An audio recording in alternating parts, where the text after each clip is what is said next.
Dios te bendiga, Caleb. Gracias por acompañarme en esta ocasión. Estamos muy emocionados y contentos de poder retomar los podcasts y en esta ocasión tenemos un tema bien interesante. Un tema que al principio puede sonar, ¿verdad?, un poco general y quizás escuchamos estos términos bastante frecuentes, pero como una de las metas de Teorey, en esta ocasión queremos profundizar un poco en ellos. Queremos ver qué Dios nos quiere hablar a través de los desgloses que vamos a estar brindando, ¿vale?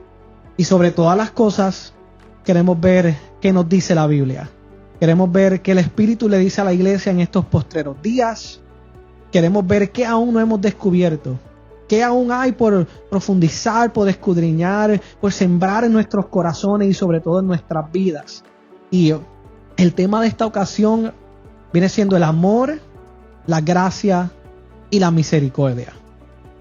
Como decía, son conceptos que quizás escuchamos, ¿verdad?, cada domingo en los servicios dominicales, en los cultos de adoración, en las clases bíblicas. Escuchamos a hermanos decir que Dios es bueno, que Dios es de misericordia y de gracia, pero cuando estudiamos estos conceptos, ¿qué podemos descubrir?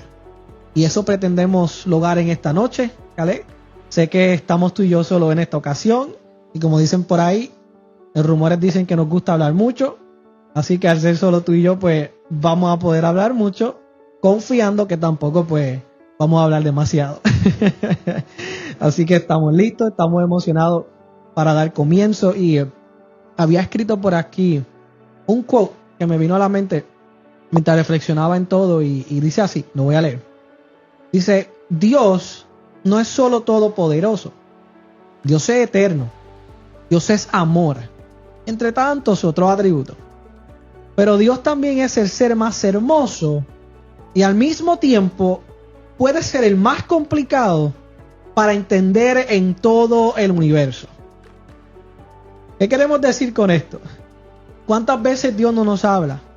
O nos sentamos a leer la Biblia y sentimos como que Dios puede llegar a ser bastante complicado.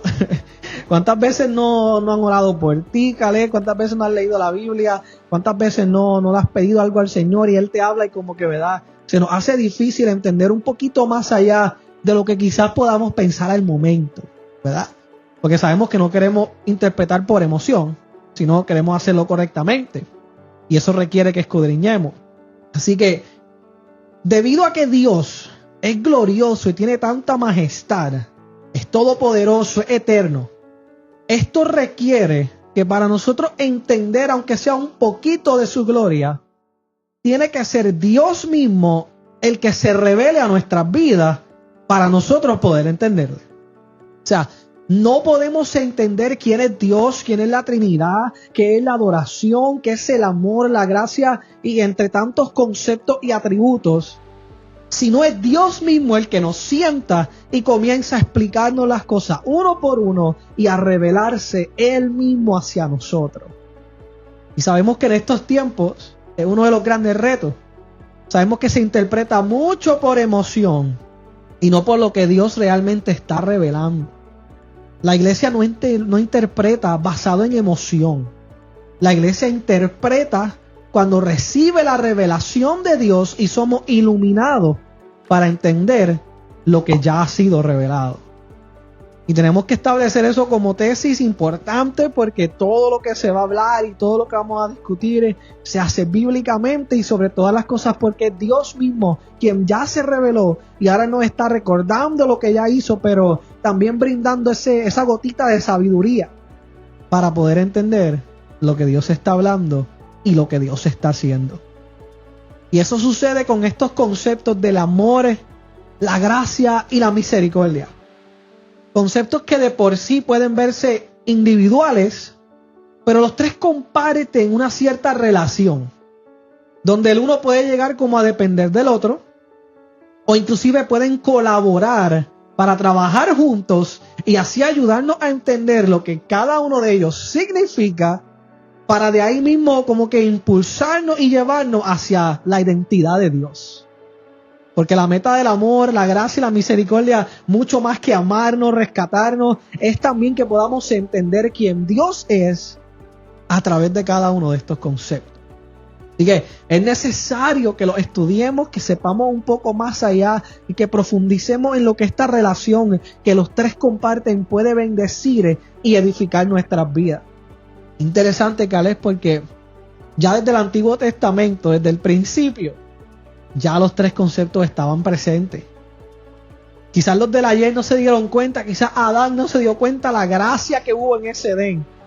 Quizás Jacob, quizás, ¿verdad? Todos estos pilares del Antiguo Testamento.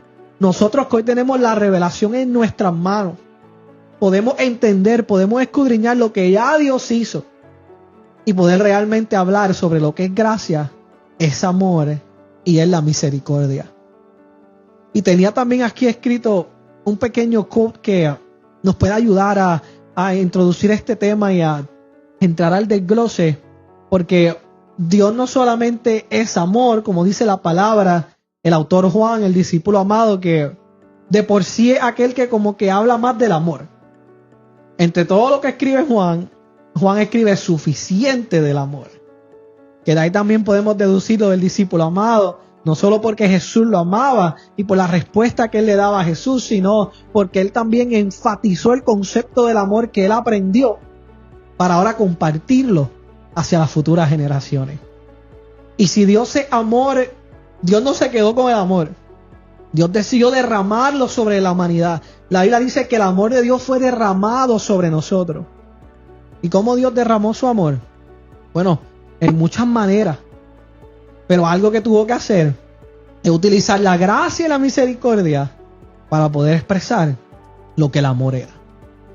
Y es por esto importante que veamos lo que es la gracia, la misericordia, para entender lo que es el amor. Porque la una sin la otra vamos a estar en un rompecabezas tratando de entenderlo. Y esa es una de las metas de Teorey. Queremos no estoquearnos en un rompecabezas. Queremos entender lo que Dios está haciendo. El quote dice así. Dice, para llegar al manantial del amor de Dios, necesitamos primero cruzar el puente de la gracia y luego apreciar los horizontes de su misericordia. Lo voy a decir una vez más.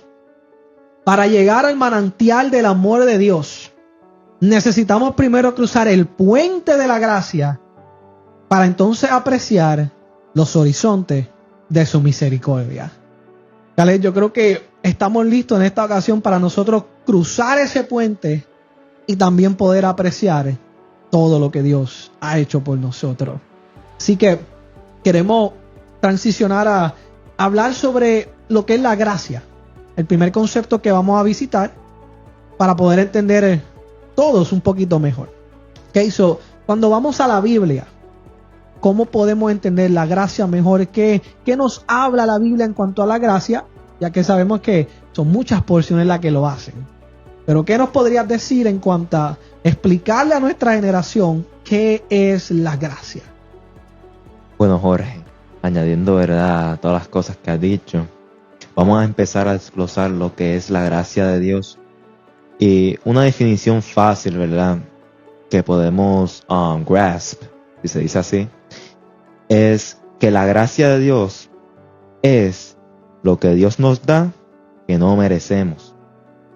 La gracia es el regalo, ¿verdad?, inmerecido y gratuito que Dios nos otorga a nosotros los seres humanos que hemos pecado, que hemos fallado, ¿verdad?, mediante la fe. Así como dice el apóstol Pablo en la carta de los Efesios, capítulo 2, versículo 8 al 9, porque por gracia sois salvos por medio de la fe, y esto no de vosotros, pues don de Dios, no por obra, para que nadie se gloríe. Y cuando vamos a buscar, ¿verdad?, lo que la gracia puede hacer en nuestras vidas, la gracia de Dios es el sustento y la ayuda divina que Él nos proporciona para seguir viviendo conforme a su verdad, ¿verdad?, a su voluntad. Y un claro ejemplo, ¿verdad?, que ya mencioné en la carta de los Efesios, un claro ejemplo de la gracia de Dios es la salvación. ¿Y qué es entonces la salvación? La salvación es un acto de amor incondicional que Dios otorga a aquellos quienes aceptan por fe la gracia de Dios. Y es a través del sacrificio de Jesús en la cruz que podemos nosotros tener acceso a esa gracia. Es la salvación que nos otorga porque la deuda de nuestro pecado ya Él la pagó en la cruz. Pero entonces para aceptar la gracia necesitamos la fe.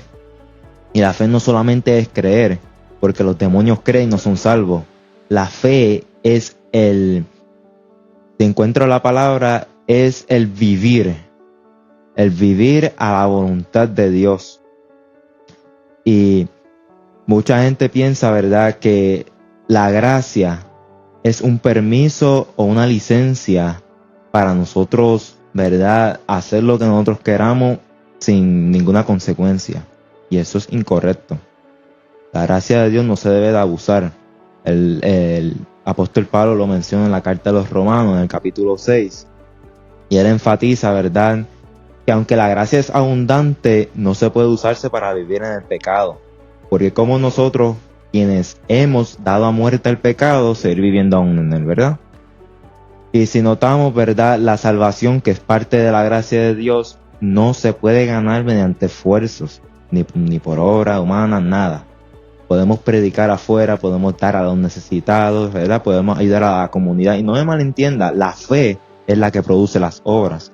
Pero las obras no son lo que van a producir la salvación en nuestra vida, sino ya Cristo mismo en la cruz nos ofreció, ¿verdad?, el acceso a su gracia y a la salvación para poder morar con Él eternamente.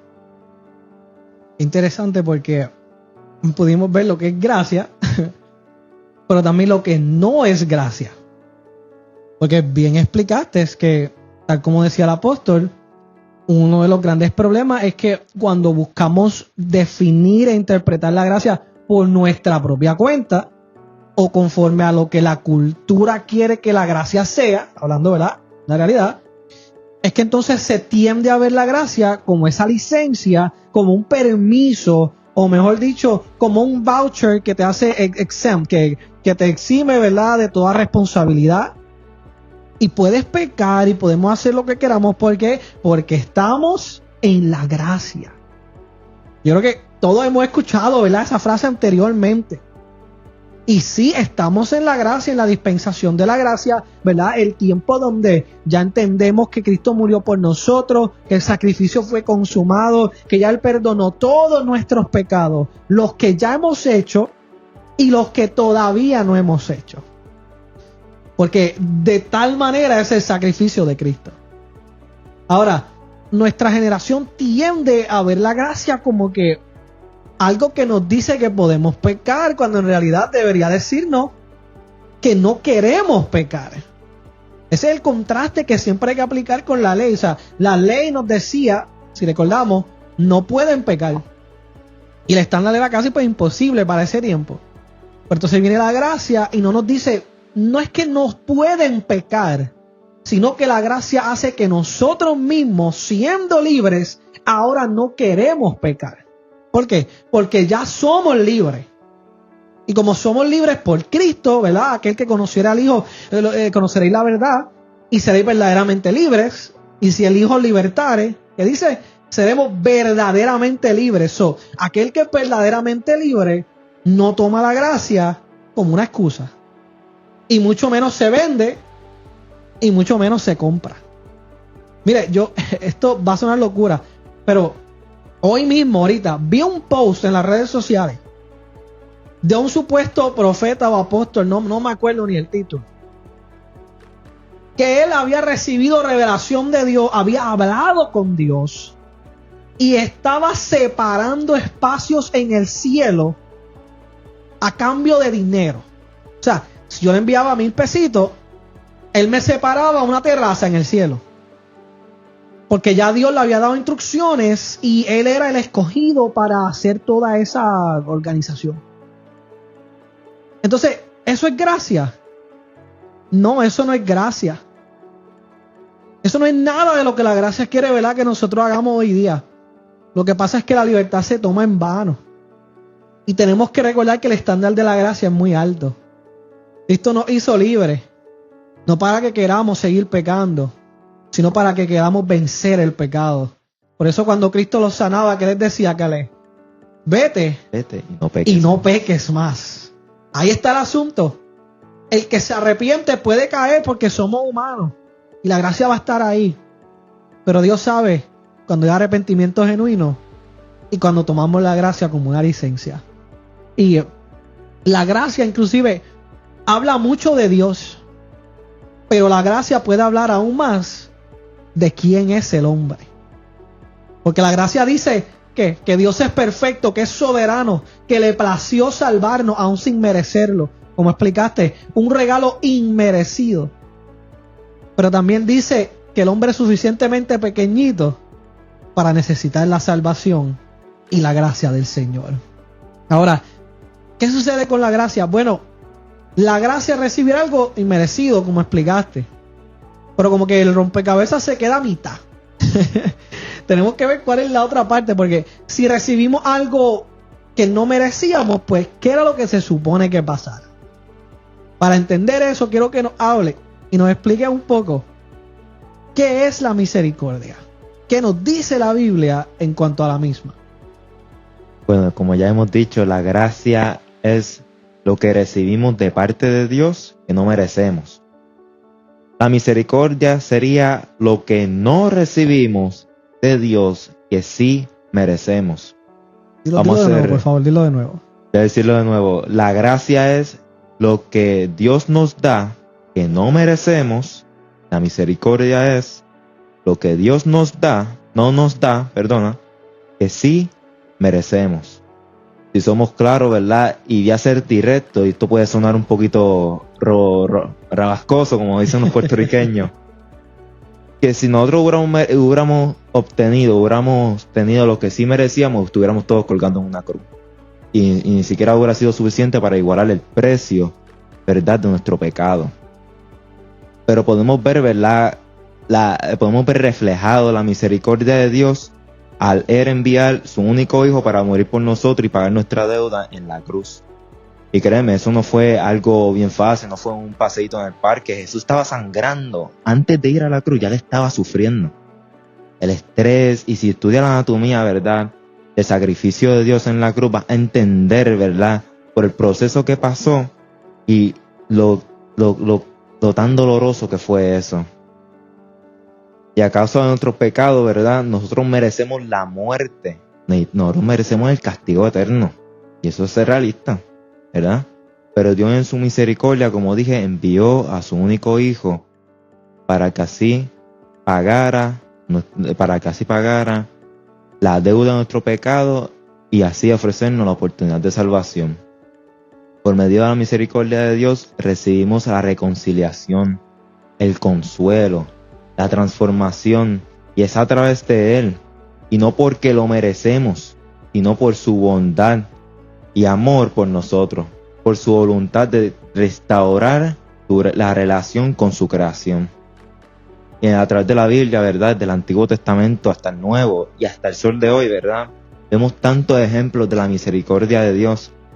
Y como dijo, ¿verdad?, Jorge, en el principio Adán y Eva pecaron, hicieron un acto que era en contra de Dios, en contra de su naturaleza, y en vez de Dios venir y destruir la creación y volver a empezar de nuevo, Él los castigó y los envió fuera del jardín.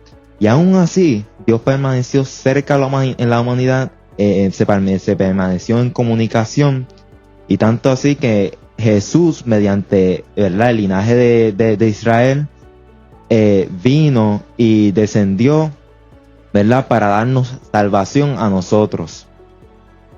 Y vemos también la misericordia de Dios en un momento de dolor en la cruz, ¿verdad? Cuando Jesús está en la cruz, viene y dice: Padre, perdónalos porque no saben lo que hacen.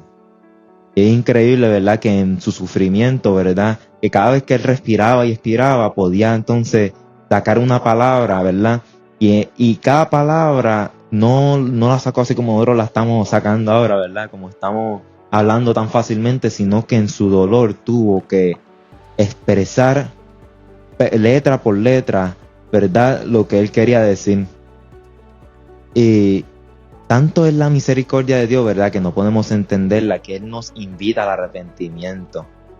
En 2 de Pedro, ¿verdad? Capítulo 3, versículo 9 dice: el Señor no retarda su promesa según algunos la tienen por tardanza, sino que es paciente para con nosotros, no queriendo que ninguno perezca, sino que todos procedan al arrepentimiento. Yo lo digo, ¿verdad? Nadie puede entender el carácter de Dios, que aún después de nuestras culpas, de nuestras fallas, de nuestros pecados, Dios aún así quiera, ¿verdad?, otorgar la redención, ¿verdad?, y quiera otorgar, ¿verdad?, tanto consuelo, tanta transformación a aquellas personas quienes le fallan a Él, ¿verdad? Y ya vimos que es la gracia, ahora vimos que es la misericordia, ¿verdad? Y ahora Jorge nos va a venir, ¿verdad?, a explicar lo que es el amor. Claro, y antes de entrar ahí, me venía a la mente, ¿verdad?, mientras explicaba la misericordia bajo el tema, había, fíjate, casi no se canta, un cántico del ayer que decía: su amor y su misericordia, no sé si se acuerdan, su amor y su misericordia. Ya usted, la audiencia sabe la razón por la cual no se los canto, ¿verdad? No evadimos esos comentarios, pero era un cántico que buscaba también, ¿verdad?, adentrarse en este tema. Y interesante porque Romanos habla de que la paga del pecado es muerte, pero también dice como la misericordia de Dios se encargó de la paga de ese pecado, porque Dios le había dicho a Adán: ciertamente si pecan, morirán. A ellos no les tocó, ¿verdad?, morir físicamente en el momento. Quizás no vieron el aspecto de la muerte, pero sí había un asunto legal, que si Dios había dicho que había que morir a causa del pecado, había que morir a causa del pecado. Lo que pasa es que Dios sustituyó los papeles, hizo un substitution que era muy necesario, así como en el baloncesto cuando el jugador está 0 de 10 de field goal y tiene que entrar alguien de la banca, ¿verdad?, a hacer el trabajo del que no pudo hacerlo. Dios también tuvo que tomar nuestro lugar. Y eso libró a Adán y a Eva que tuvieran que, ¿verdad?, que pagar el precio del pecado. Y aquí está lo interesante: cuando Cristo muere en la cruz, ahora dice la palabra que somos justificados. Y ahí entra una doctrina muy importante, que es la justificación. Porque ahí es cuando entonces ahora ya Cristo removió esa culpa a través de lo que Él hizo. Y hay un quote que hace un tiempo me vino a la mente y dice: la justificación es la carta con la cual el Hijo nos vuelve a enviar al Padre. Y la gracia es el buzón por el cual el Padre recibe la carta. La justificación, Dios remueve la culpa, y ahora ¿qué hace? Ahora lo tiene que decir al Padre: mira, ya no son culpables, ya yo pagué por ellos. Entonces ahora la gracia, ese buzón que recibe la carta, pero también nos recibe a nosotros. Y es glorioso que veamos la gracia de Dios, pero también la misericordia. Porque Dios no podía darnos algo inmerecido sin remover lo que sí merecíamos. Y esa frase no se nos debe olvidar. Esa frase que dijiste de que la gracia es recibir lo que no merecemos, y la misericordia es no recibir lo que sí merecemos. Eso no se nos puede olvidar como cristianos, porque ahí está la esencia de ambos conceptos. Ahora, ¿cuál es el resultado final de todo esto? Bueno, eso abre paso para que entonces el amor de Dios, ahora que ya nos perdonó, nos pueda amar y podamos nosotros también amarle a Él. Pero ahí entra la pregunta, o sea, ¿qué es amor? Porque es un concepto muy grande. La Biblia no vacila en cuanto al amor, hay suficientes versos de él, hay diferentes escenarios y contextos para el mismo, claro está.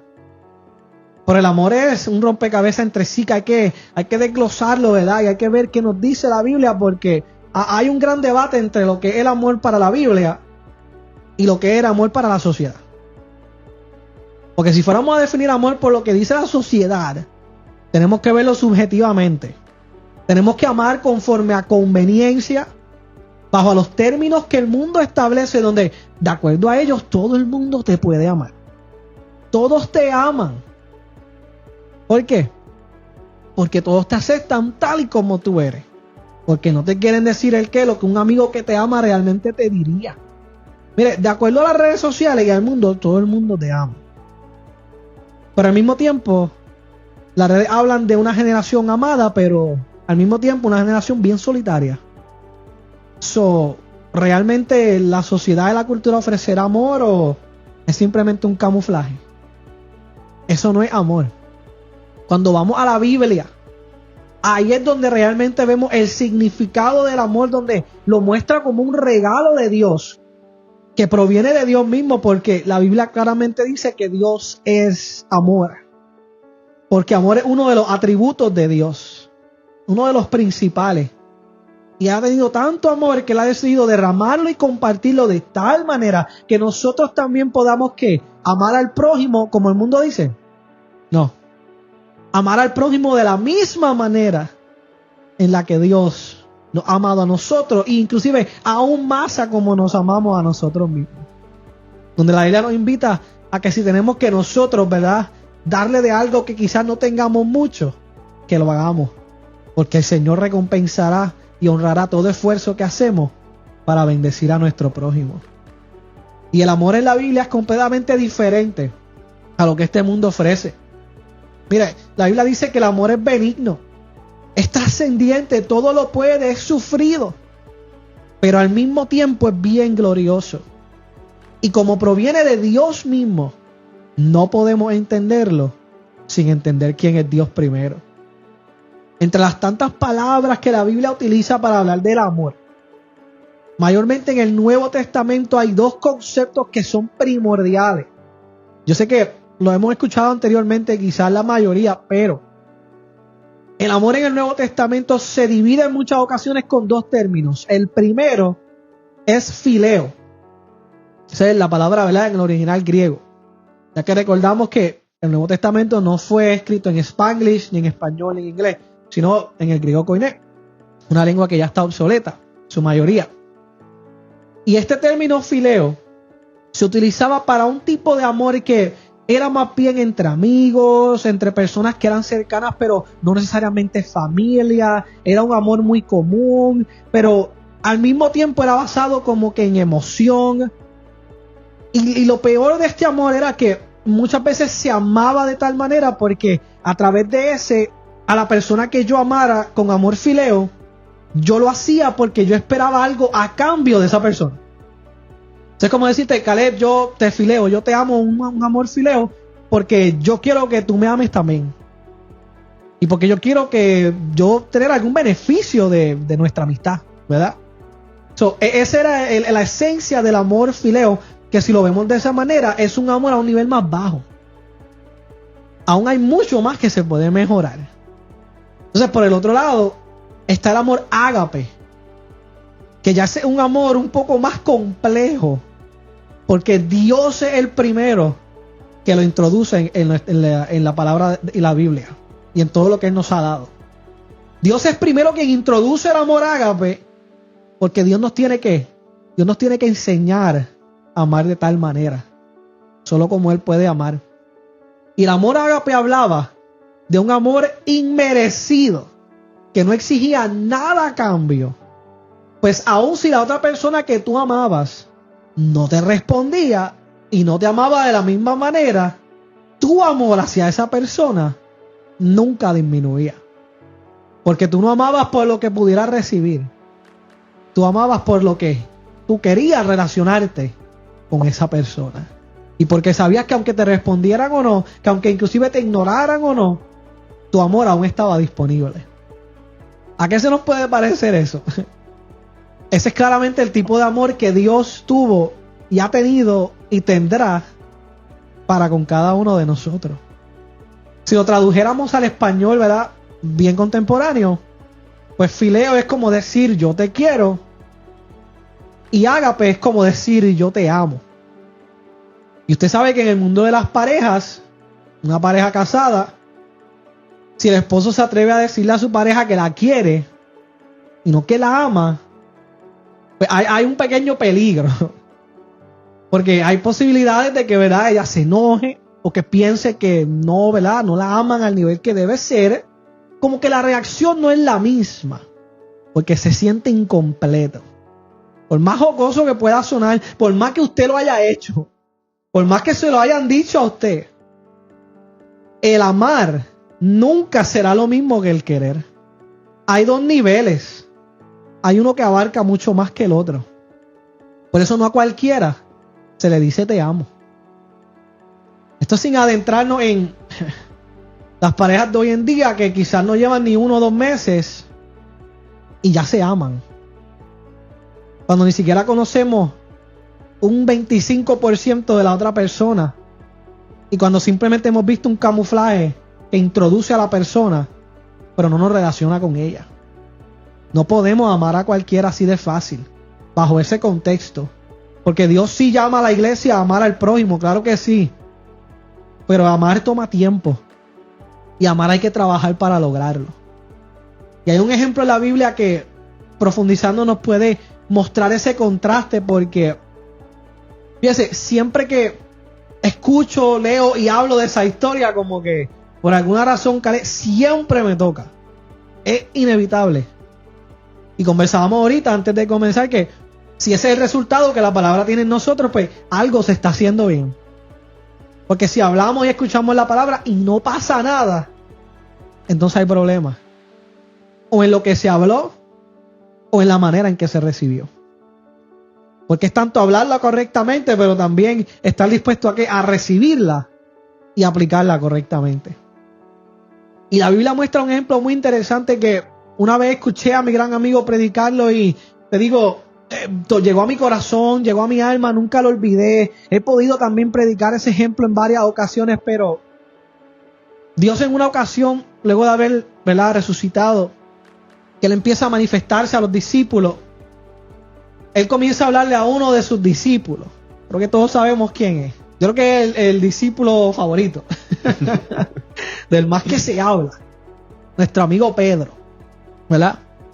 Y el Señor comienza a hacerle una serie de preguntas, una conversación que era necesaria que ocurriera antes de que Cristo ascendiera. ¿Qué le pregunta a Caleb? Él le dice: Pedro, ven acá, vamos a hablar. Me hubiese encantado ver la conversación completa, pero la Biblia solo nos da esa partecita, ese cantito, ¿verdad?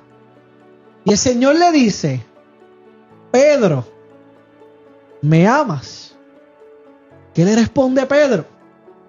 Me imagino que fue rapidito para contestar: Señor, tú sabes que yo te quiero. Y ahí es interesante aclarar, si utilizamos la Reina Valera 1060, las versiones más tradicionales, ¿verdad?, va a decir amar en toda la porción, en todo el contexto. Jesús le pregunta si me amas y Pedro le responde: tú sabes que te amo.